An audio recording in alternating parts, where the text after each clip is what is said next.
truth, logic, common sense, that gut feeling, and yes, even a little psychoanalysis, as we are once again together, you and I, to discuss Chad and Lori Daybell.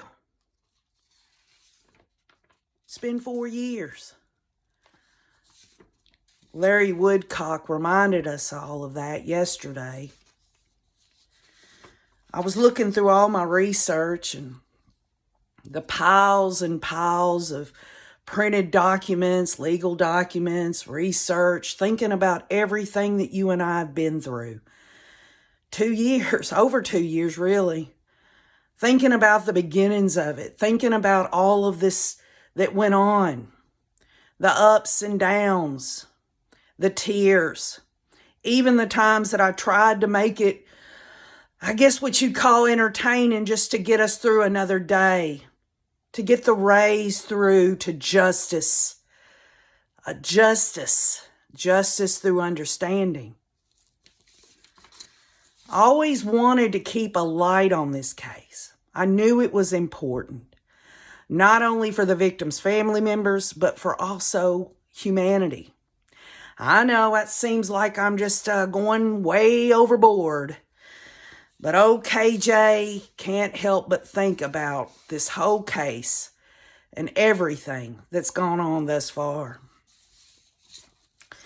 Yesterday, Chad and Lori was in a hearing, and instead of going through all that, I kind of got to thinking, I'm like, what happened yesterday 4 years ago? February 23rd of 2019, Charles Vallow sends Lori Vallow an email saying he hasn't been unfaithful and offered to take a polygraph and hire a private investigator to clear his name. That damn whore! She absolutely destroyed a beautiful, loving man! 4 years ago, he's begging her. He's begging her to come home. He wants to keep his family together. He gave her everything. And it just absolutely burns me up that she destroyed him. When I think about going down to Louisiana, and Cresha had a live stream, and I sat by her and Kay, and she put Charles's jacket on me, that I had no idea that she was going to do that. It absolutely destroyed me. It hurt me so bad for that family. And this family has held their head up high to the best of their ability. They have shown the true love that Lori and Chad will never have.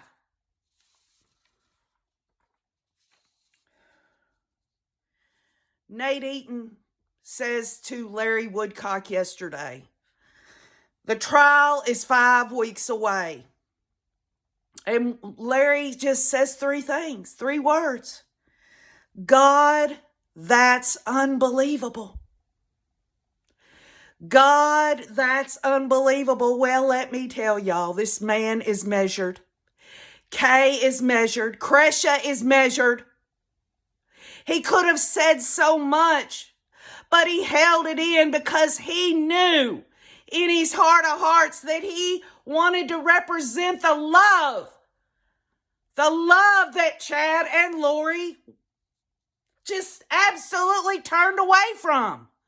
Because at any time during any of their lives, they could have looked toward the love of God, but they didn't. It was too much about them. Kay and Larry, from the get-go, this is 4 years, y'all. This family has been in torture. They've been traumatized. They begged Lori. They begged her, please let us see JJ. Through emails, through text messages. They traveled. They traveled yesterday on an airplane and went into Idaho to goddamn awful cold weather to see that hussy and that damn ass chin. they have done everything they can to get justice. And it is coming. Doris Jones says more than once, one of our subscribers on here, that doomsday is coming. And it is for Chad and Lori. You think about Cresha K. Easton of Difficult Research. She is a Louisiana hurricane. When it comes to her doing everything she can, love always wins. She will not back down. So I posted on the community wall Larry's interview with Nate Eaton, and there was a woman reporter there. And there is no doubt that this man is absolutely an incredible example of a human being who will not stop. Him, Kay, Cresha, they will not stop until this case is adjudicated and Chad and Lori are sent off to a damn prison cell. And I know Larry, whatever he had to say is priority one. Whatever Cresha says is priority one. That is what's important. And, I'm just an old country girl from Tennessee. And I couldn't help but think, what could I have said? What would I have said if Nate or this other woman reporter asked me these same damn questions? So I wrote them down verbatim. Nate says, a lot of talk about these trials should be separated. What are your thoughts? Let them go down together. Let them see the actions that they took are nothing more than a freaking damn piece of crap. Let them enjoy the fact that they will never, ever have freedom again. Chad and Lori wanted to do this. Chad and Lori wanted to be the king and queen. They wanted to usher in the new freaking 144,000 bullshit. Well, they can do it from their damn prison cells. Nate says Lori's attorney says that his client fully believes she will not be convicted. And you could almost see that look on Larry's face, and he held back. Trust me, that man is measured. But old KJ says, well, if Lori's attorney is stating that Lori thinks she's not going to be convicted, she can just absolutely live in her delusion. Because she will go down. She can, well, what the hell? What is she going to do? Walk out the door? She's not going to be convicted. Okay, everybody, I didn't get convicted. I'll see y'all later. She walks out, just as I've said before. What is she going to do? She going to pick up her dead children on the way out of town? I don't think so. So Nate says to Larry, he says, all right, so next, the trial is 6 weeks away, y'all. 6 weeks. And obviously, Larry said, God, it's unbelievable. This family has waited and waited for the adjudication and the conviction of these two evil, diabolical people. 6 weeks away. I'll tell you what, just as Larry Woodcock said, they are patient. They know it's all going to work out. And I concur with that. It doesn't matter how long this went on, although I will say it is absolutely traumatizing and pathetic that the state of Idaho would allow this to go on as long as it has. How many high-profile cases all over the damn country where they're being tried within a year at least? I mean, come on. But Kay and Larry, they respect the authorities. You know, Holy Scripture talks about that. There is no power but that of God, and the powers that be are ordained of God. So you are to respect that, and they have. Yes, they've been frustrated. Yes, Kresh has been frustrated. Why has this continued to go on and on and on? And now we are only 6 weeks away, y'all. And you got John Pryor yesterday, basically, and this is just my opinion, talking about he ain't ready and all this shit. What's he trying to do? Set up ineffective counsel? Is that what he's trying to do? All I know is this MF, this damn whiskey drinking gin blossom of John Pryor has had 2 damn years to go through all this discovery. And we'll get to the legal documents in a minute. I'm venting. A woman reporter says, what do you think of Lori's demeanor in court, today or previous? I wasn't there yesterday, but I know Nate Eaton tweeted out that Lori and Chad looked at each other and smiled and said some words, but he wasn't sure what they said. Now let's stop a minute. What could these two say? I mean, let's look at this common sense. Did they mouth to each other, I love you? Or, I miss you? What else could it be? Chad, just don't say anything, Lori. I won't, my king. Think about it. They said something. They said something yesterday, and they were smiling. And I'll tell you something right now. Those children's bodies are in freezers. Tammy had to be exhumed. She's been put back in the ground in Utah. You got Charles Vallow, his ashes. And these two want to sit in a courtroom and smile at each other. And you know what really burns my biscuits? Nate Eaton talked about Lori was wearing black leggings. Oh, really? Those yoga pants? Are these the same leggings that she was leaning up against a suitcase as they was renting a car at the airport that someone took a picture of? She's dressed in all black, the black leggings. Or are these the leggings that Chad talked about in his smutty novel? That she had the perfect body. I wanted to get some loin fire going with her. We were clothes on clothes. I had a massive erection. Give me a break. Give me a break. So, it is 6 weeks away. This trial is. And we know that the state has brought up that they fully intend to talk about Lori's religious beliefs.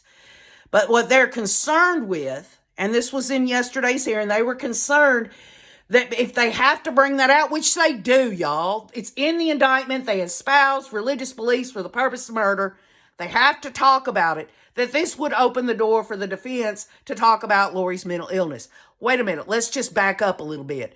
Her religious beliefs are tied to her mental illness? Why don't we look at it like this? Her religious beliefs are crock of shit. All it was about was sex and money and power. And yes, they say, Archibald says she has a mental illness. Well, guess what, y'all? There are a lot of people in this country that have mental illness, but they don't murder people. And Lori's done that along with Chad. Chad is just as messed up as this damn whore.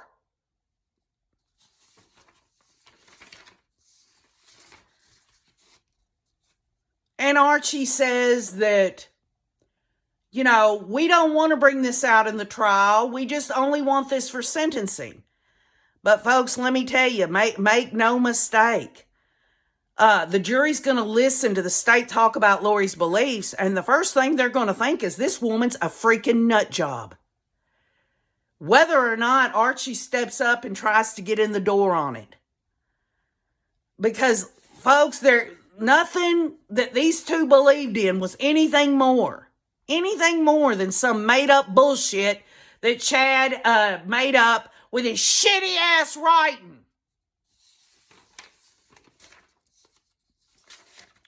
I want to go through this state's response to the defendant's second motion to compel. I meant to get to this earlier this week, but Wayne got home from Daytona on Monday, and we spent a few days getting reacquainted, if you know what I mean.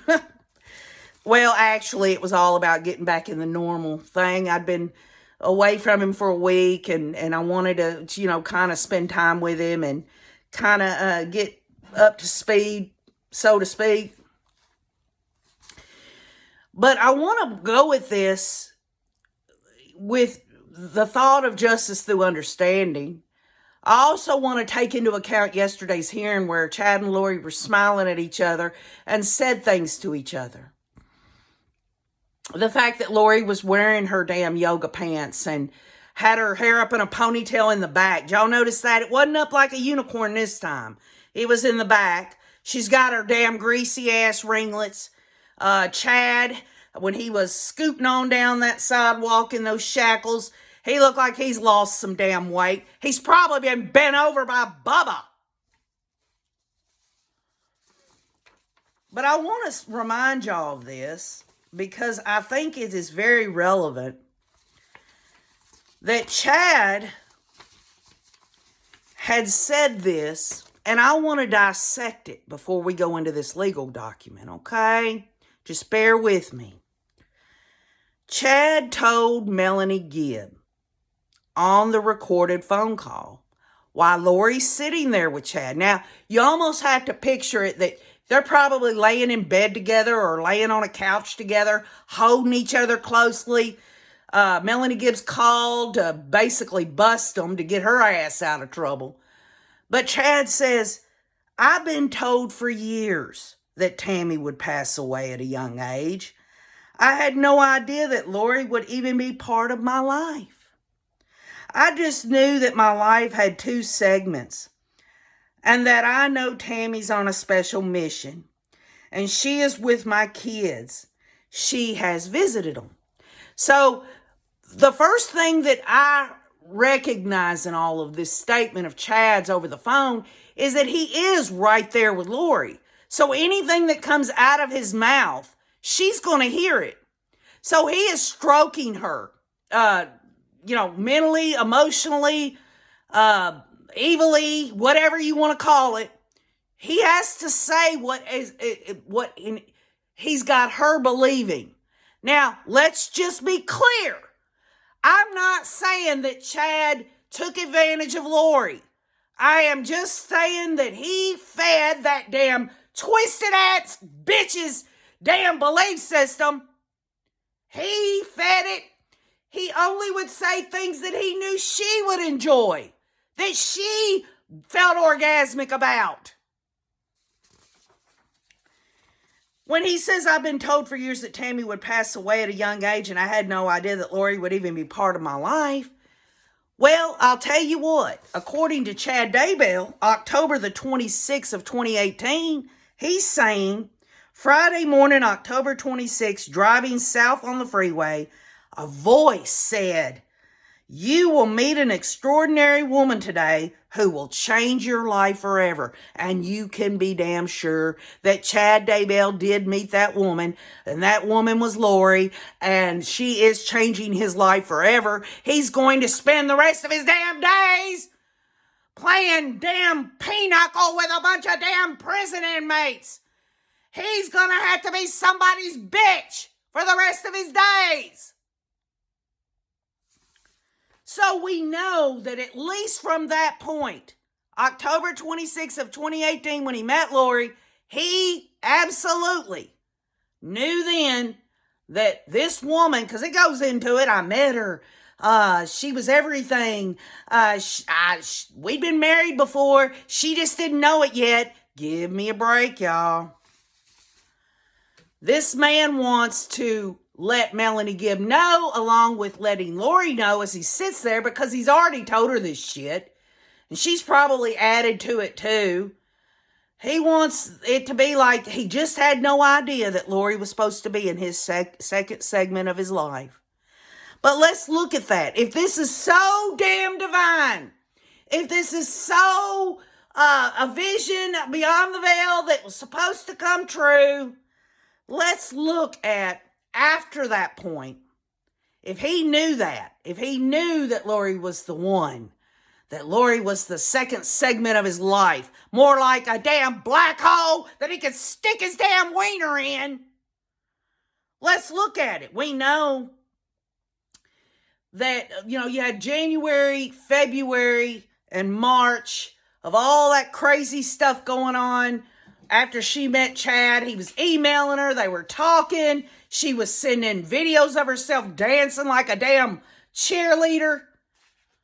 And you think about the fact that in February, Charles is begging her. He's begging her, hey, I'll take a polygraph.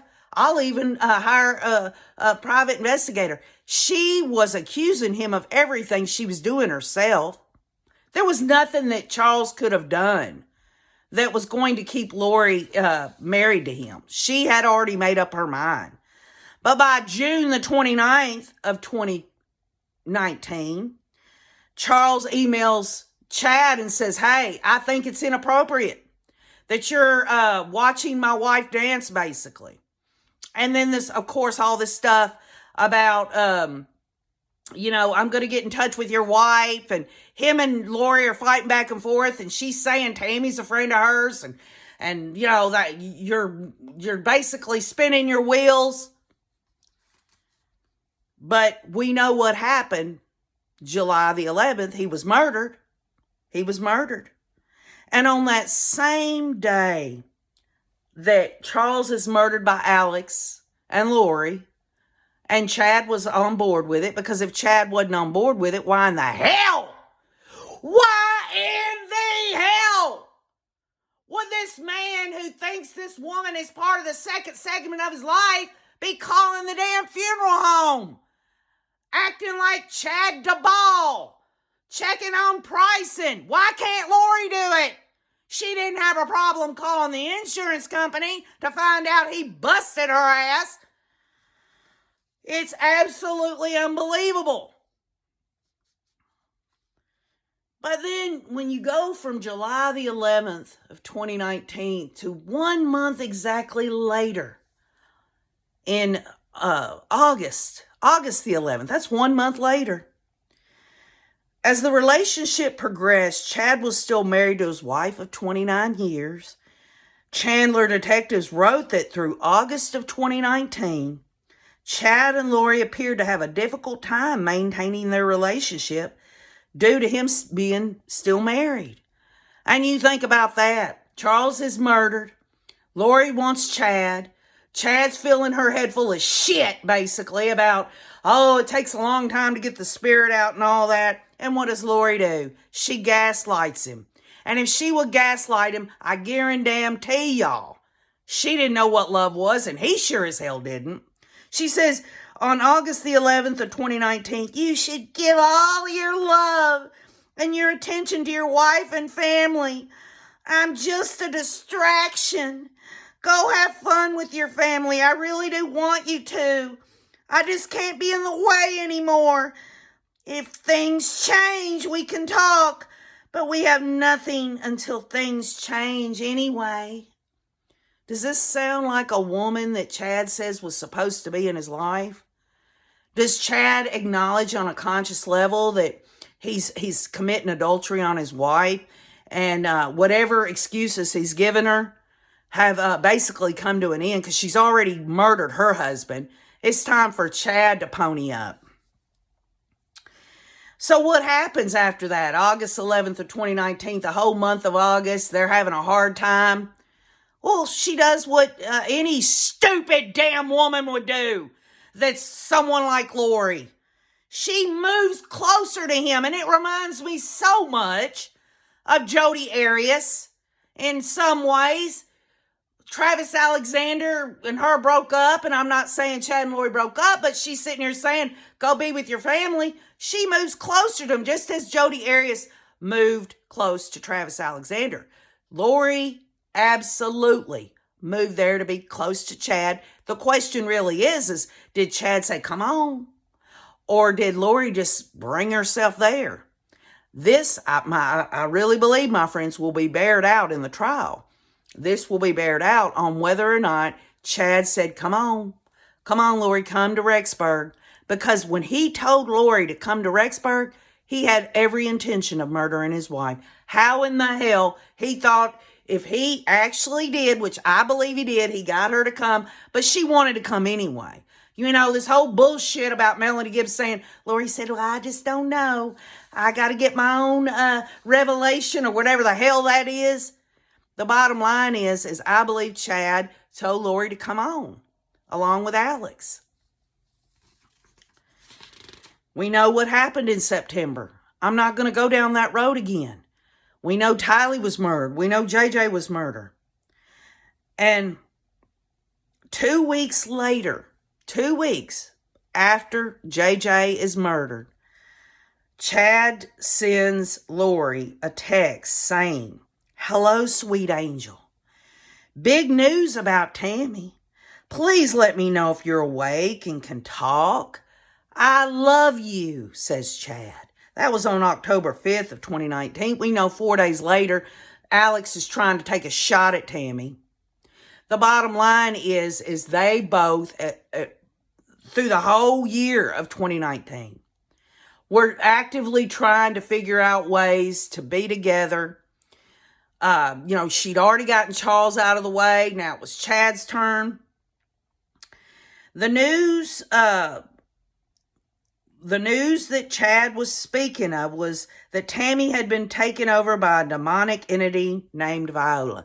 Now let's stop here. If Lori was in Chad's second segment of his life and she had been married to him in times when Jesus walked the earth, as Chad says in his stupid novel, then why would it have to be that Tammy was possessed by a demonic spirit named Viola in order for Lori to step in and be Chad's wife? Why did it have to be such an evil thing to happen in order for them two to get together? Chad claimed Tammy's sister was responsible for Tammy being possessed. And Tammy's personality would change quickly because of this spirit attaching itself to her. Chad says to Lori, he says, not fully sure of the time of removal, but once her actions verify the differences, I don't want to wait. Wait for what? Is this the Chad Daybell that talks about he can see beyond the veil and that he has, he was Jesus Christ in a different life? He doesn't want to wait for what? He doesn't want to wait for his wife to naturally pass away because she's got a demonic spirit, and Lori needs to get in there and step in there. This was Chad Daybell's. Obviously, y'all, common sense. Chad kept Lori on the hook. And if anyone thinks that if he wouldn't have done this, she would have never moved to Rexburg, or that she would have just said, the hell with this, Chad won't get rid of his wife, Tammy. I'm going to go off and do my own thing. They got another thing coming. Because by this time, Lori had convinced herself that Chad and her were going to be together. They had lived on different planets or whatever the hell. They'd been married in a different life. He told her that from the get-go. Back in 2018, October of 2018, she was ready. She was ready to be his queen. Of course, we know what happened to Tammy. We know what happened. And the reason I bring all this up to y'all is this. Chad said something to Lori yesterday, and she mouthed something back. They're sitting, getting ready for trial. This is one of, I think a source on one of the news sources said, this is one of the last times that they're going to have some kind of pre-trial thing, that they're going to be there. They were 5 feet away from each other. They're smiling at each other. And if Chad is smiling at Lori, knowing that his attorney, John Pryor, wants this case severed, you got to wonder what was said between them. Put in the comments, what do you think Chad and Lori said to one another? Nate couldn't make it out, but Nate absolutely saw them saying something to one another. This goes back again to Chad talking about that you will meet a woman, you will meet a woman that will change your life forever. I guarantee you, All the way back before Lori was even in the picture, he'd been telling other women. I'm sure he told Julie Rowe. I'm sure he tried this shit on somebody else. Except Lori was so damn stupid. And all of it, y'all. Come on, let's get real. This wasn't about king and queen of the 144,000. This was talking about Loinfire and Chad getting his damn rocks off. His damn big-ass damn erection. It's just the fact. So when we look at Chad's statement to Melanie Gibb, he says, I've been told for years, right? Okay, who told him? Who told him? I'll tell you who told him. Himself. Or, I guess a demon. Satan. But I think it was him. It was his own flesh telling him he wanted a different life. He didn't want to stay married to this beautiful Tammy and have his children. That was not satisfying to him. Then he goes on to say, I had no idea that Lori would be in his life. Okay, for 1 minute he's saying, I've known for years. But then he doesn't know that Lori was going to be in his life. It took her coming to that stupid conference for him to realize it. What? Did he go off into another room somewhere? Oh, I see beyond the veil. There's a woman in the other room. Oh, this is the woman. Give me a break. So 1 minute he's saying, I'm being told. The next minute he says, I had no idea. But then he says, I just knew that my life had 2 segments. And that I know Tammy's on a special mission. You damn right. He might have not realized the specifics about that, but he did know. He did know Tammy was on a special mission. The special mission is to take his ass down. And we're going to go in through this legal document. You'll understand why I'm bringing this up. She's with my kids, says Chad Daybell. That's true too. Because any mother that's had children, a part of me, like I have my 3 sons, there's a part of me in them. So yes, Tammy is with her children. She's part of their DNA. She's part of them. She raised those children. She loved those children. Part of her personality will always be with them. And then Chad says she has visited them. Did Tammy visit the children? Well, that remains to be unseen. But we know that a Fremont County judge issued a warrant to search Chad Daybell's home on Friday, January 3rd of 2020. Now, just bear with me, okay? You'll see where I'm going with this. The search was directly related to the death of Tammy Daybell and not the missing children of Lori Vallow, Chad's new wife. So this was something, and I can only speak for myself. When they did that search warrant, January of 2020, this was after the end of 2019. The children were missing. The FBI came out with this thing saying the children were missing. Everybody was looking for the children. So when they went to Chad's January 3rd of 2020, remember we talked about there was snow on the ground and all that? Well, folks, even if snow wouldn't have been on the ground, I don't think they would have been looking on the property. They did look in the outsheds. And maybe underneath it all, they felt like, yeah, this is about, we got a warrant as related to Tammy Daybell. But if we find any evidence about the children, then we'll go from there. But in terms of the legality of it, this search warrant was about Tammy Daybell. Again, Tammy Daybell is on a mission, y'all, because they recovered 43 items. They were seized, which were computers, cell phones, journals, documents, and medications. And all this is related to the state's response to the defendant's second motion to compel. You'll see where I'm going with this. But the warrant resulted from probable cause, said Fremont County Sheriff Lynn Humphreys. It was the first search warrant issued to look at the home. Daybell's first wife, Tammy Daybell, died at the home on October 19th. And this sheriff says you can't get a warrant because you want one. You have to have a reason for it, and that reason for it is called probable cause. There was no probable cause on Chad Daybell's property concerning the kids. As y'all remember, February of 2020, Lori was arrested over the kids. But Chad Daybell did not get arrested until they found the bodies in June of 2020. So what I'm trying to say is even though I believe that Chad Daybell was technically those children's parent, legally their parent, he legally married Lori, he should have been arrested too along with Lori. He was not arrested until the children were found there. All this law enforcement agency really had was the exhumation of Tammy in order to go forward to search that property. And if that included clues or anything about the children, which it has, because Tammy Daybell was murdered, they were able to get that search warrant. They were able to get all of those items seized, and you can be damn sure that there's evidence in there about the children that will be in this trial. Tammy Daybell's murder helped to secure evidence of those children's murders.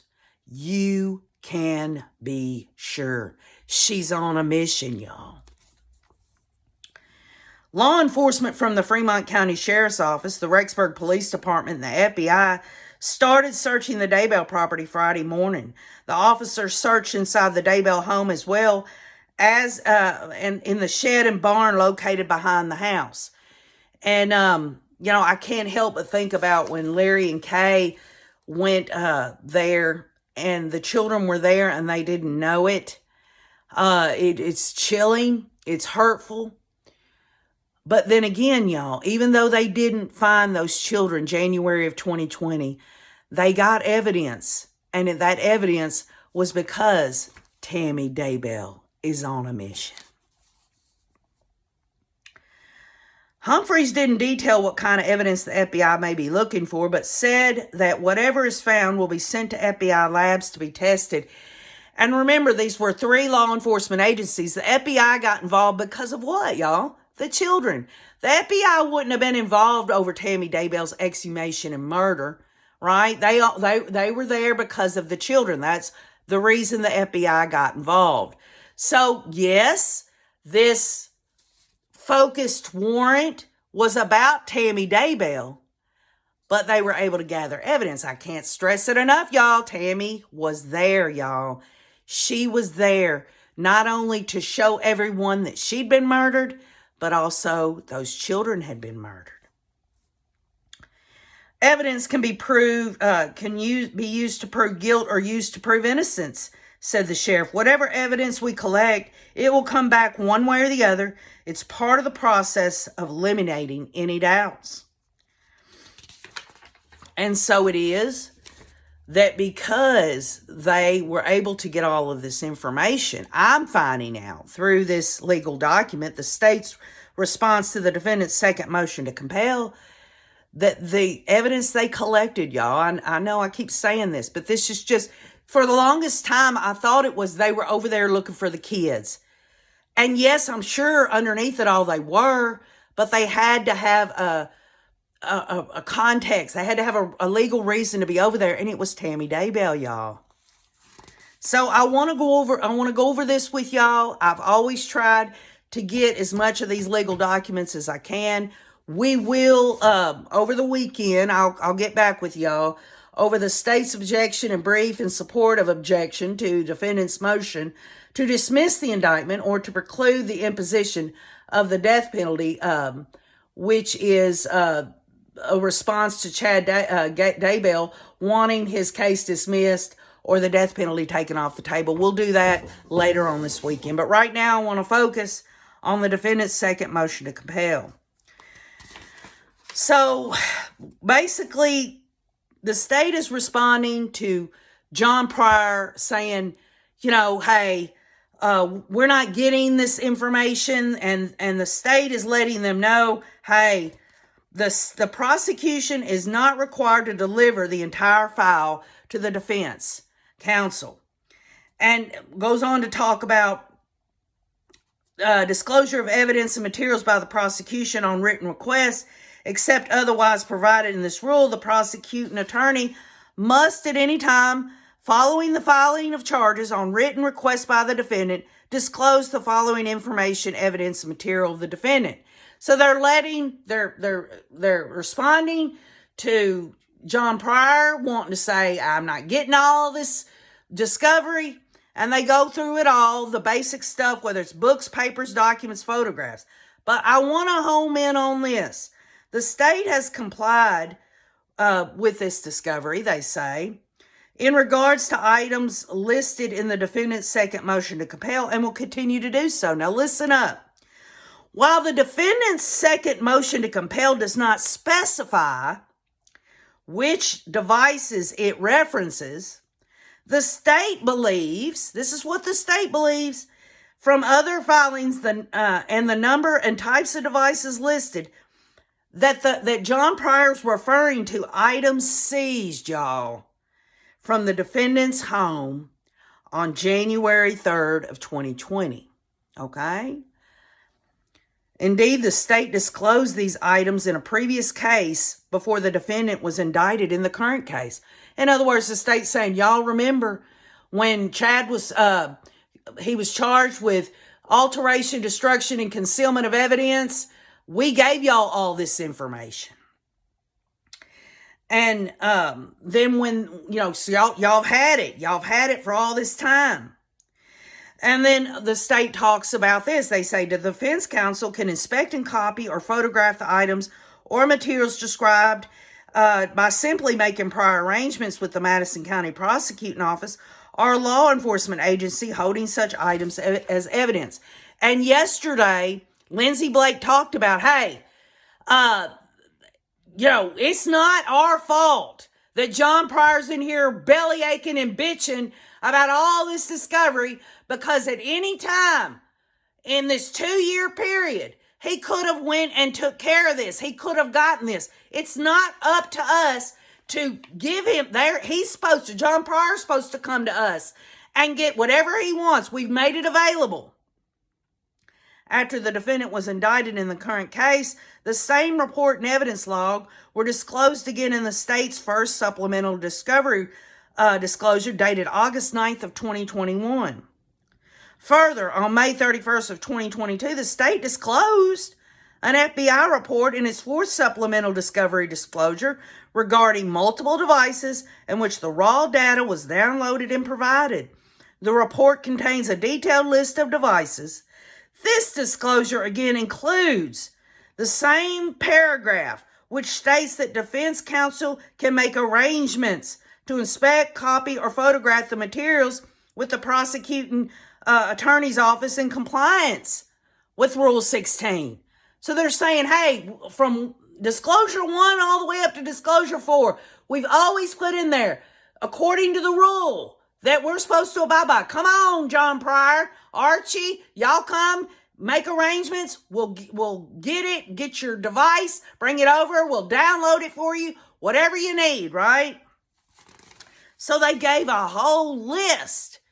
They gave a whole list of this, and because they don't really know what John Pryor's talking about in terms of, hey, John Pryor's like, I compel you. I'm filing this motion to compel.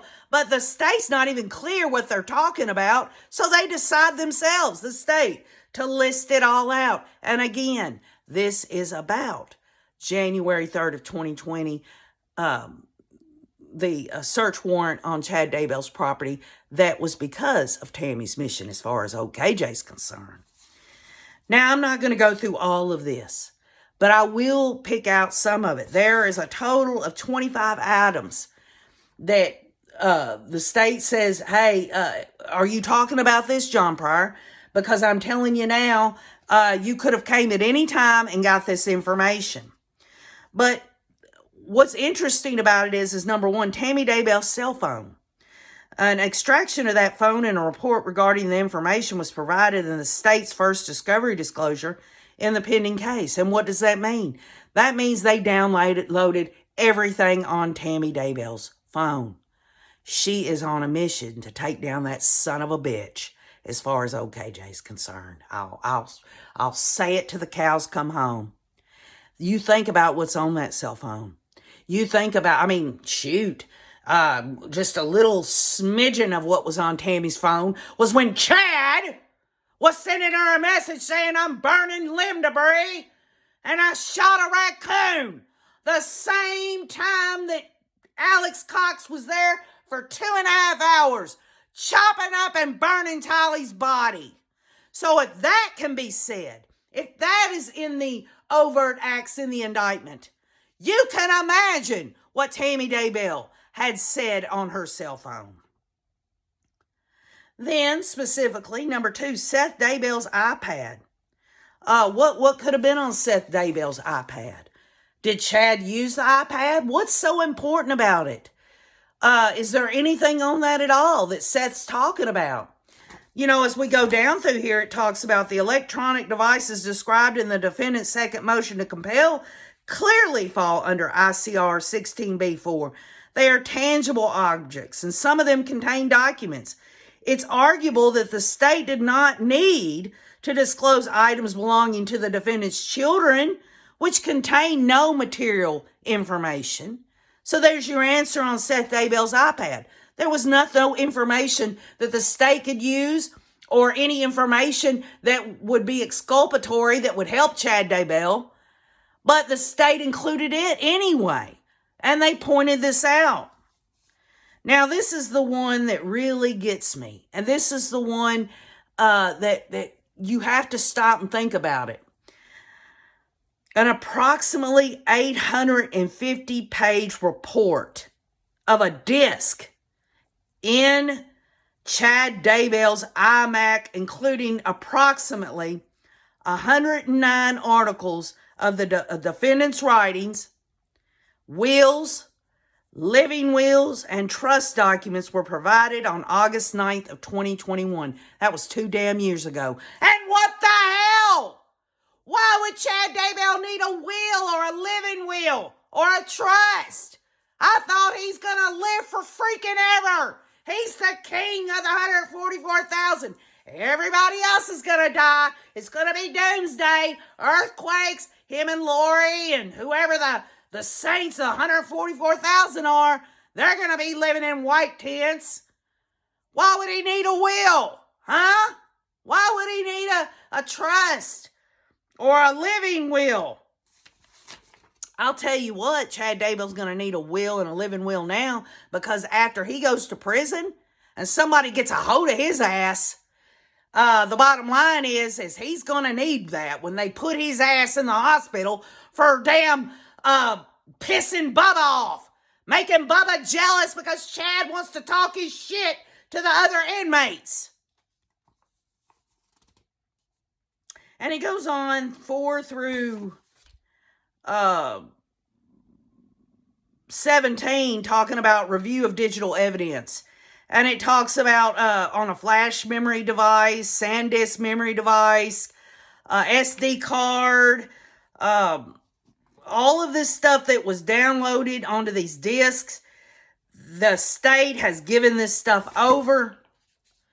Then it talks about review of a Kyocera cell phone, which is, yes, they can have smartphones, but for the most part, I looked it up. It's a damn burner phone.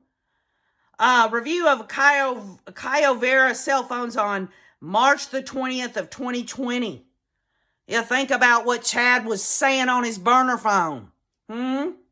What was he saying? Was he calling up that damn place saying, I need a concrete pad poured here in the backyard to cover up the fact that I've got dead children sitting back here?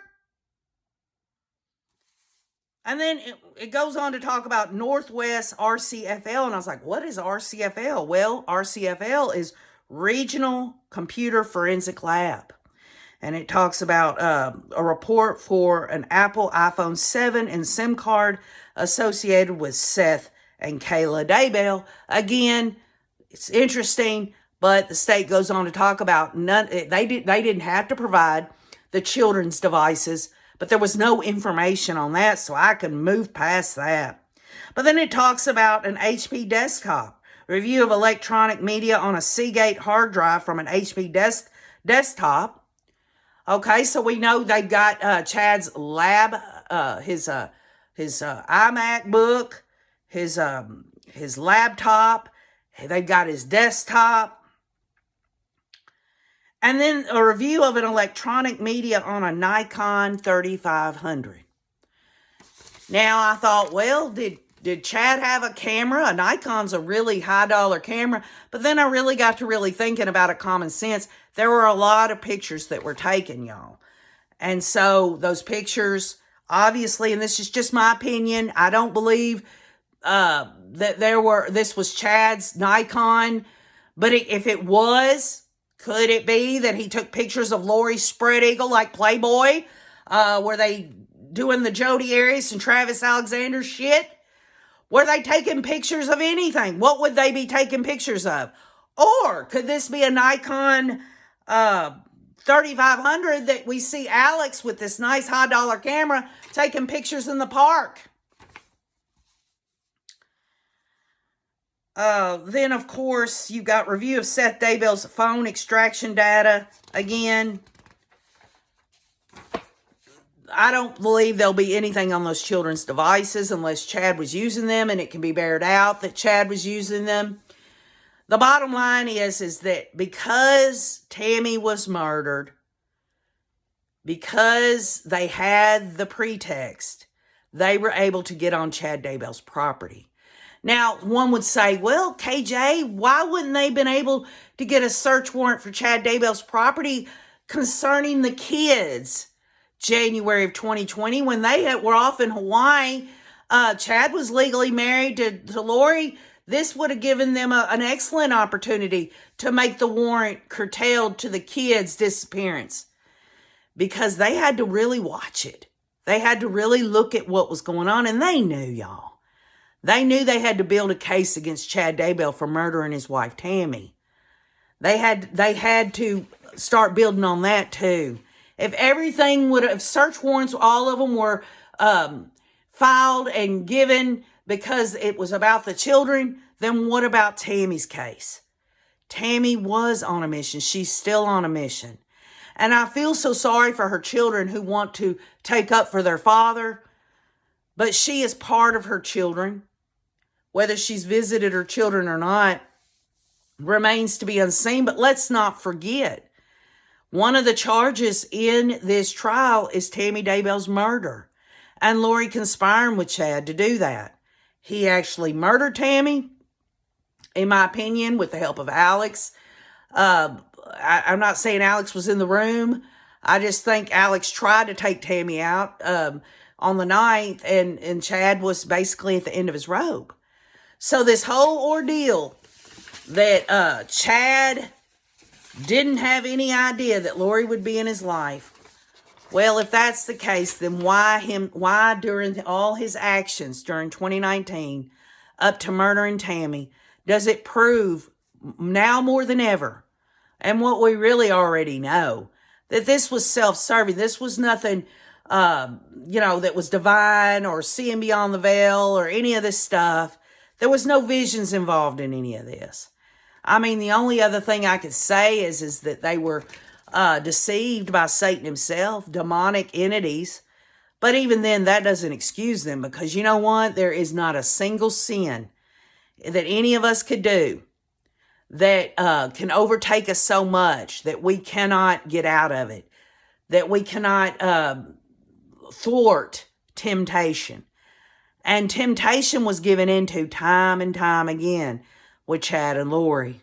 It's a damn shame that Charles Vallow, Tammy Daybell, and those children had to be snuffed out just so Chad and Lori could be together. If that is called divinity, if that's because it was meant to happen, then only through Satan, only through evil. It wasn't it had nothing to do with Jesus, had nothing to do with God. Again, he says, I know Tammy's on a special mission and she's with my kids. She visits them. He says these things knowing he murdered her. He'd already murdered her, and he is saying these things. knowing in his mind, as Lori's sitting there with him, she's probably rubbing on his crotch at the time. The loin fire's going, y'all. The loin fire's going as he's talking to Melanie Gibb. He'd been told for years Tammy would pass away.